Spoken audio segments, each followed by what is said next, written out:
ঈদ মানেই আনন্দ, নতুন পোশাক আর পরিবারের সঙ্গে হাসি খুশির সময়।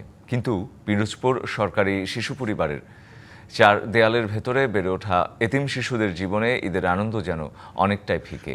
নেই আপনজনের সান্নিধ্য, ঘুরতে যাওয়ার ইচ্ছাও থেকে যায় অধরাই। সীমিত সামর্থ্য আর অবহেলার মাঝেই কাটছে তাদের ঈদ। পিরোজপুর সরকারি শিশু পরিবার, এখানে আশ্রয় মিলেছে পরিবারহীন ৪৫ অসহায় শিশুর। এই প্রতিষ্ঠানই এখন তাদের থাকা, পড়াশোনা আর বেড়ে ওঠার একমাত্র ঠিকানা। ঈদ উপলক্ষে তাদের জন্য কেনা হয়েছে নতুন পোশাক, ব্যবস্থা হয়েছে ভালো খাবারেরও, তবে মেলেনি পরিবারের সান্নিধ্য। অন্য শিশুরা যখন ঘোরাঘুরিতে ব্যস্ত, সেখানে এতিমখানার শিশুরা বন্দি চার দেয়ালের মাঝেই। ঈদ কাটাতে পারি না মা বাবার কাছে, একটু মনে খারাপ লাগে। তারপর ছোটদের সাথে যে একটু খেলি, আমার এই জায়গা ভালোই লাগে। সবাই ভালো, সবাই ভালোবাসে আমাদের এই জায়গা। ঈদ আসবে, সাথে ক্যাশব্যাকও আসবে। নিজের বা প্রিয়জনের জন্য কেনাকাটায় এবারও নগদ পেমেন্টে পাচ্ছেন দারুণ ক্যাশব্যাক। তাই যাই কিনুন, পেমেন্ট করুন নগদে।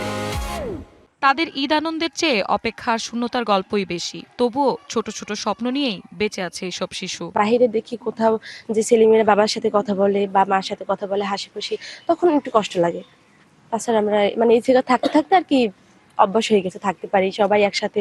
অনেক মানুষ বিভিন্ন জায়গা দিয়ে আসে, সবাই চিনি জানি, সবাই একসাথে বোনের মতন থাকি। শিশু পরিবার কর্তৃপক্ষ বলছে, বাবা মায়ের অভাব পূরণ করতে না পারলেও তাদের ভালো রাখার কোনো কমতি তারা রাখছেন না। আসলে বাবা মার জায়গাটা তো আর পূরণ করা সম্ভব না, কিন্তু আমরা আমাদের সর্বোচ্চটা দিয়ে চেষ্টা করি যে ওরা যেন সেই দুঃখটা ভুলে থাকতে পারে, কষ্টটা ভুলে থাকতে পারে। আমার যে সহকর্মী আছে, আমরা সকলেই আসলে ঈদের দিন ওদের সাথেই কাটাই।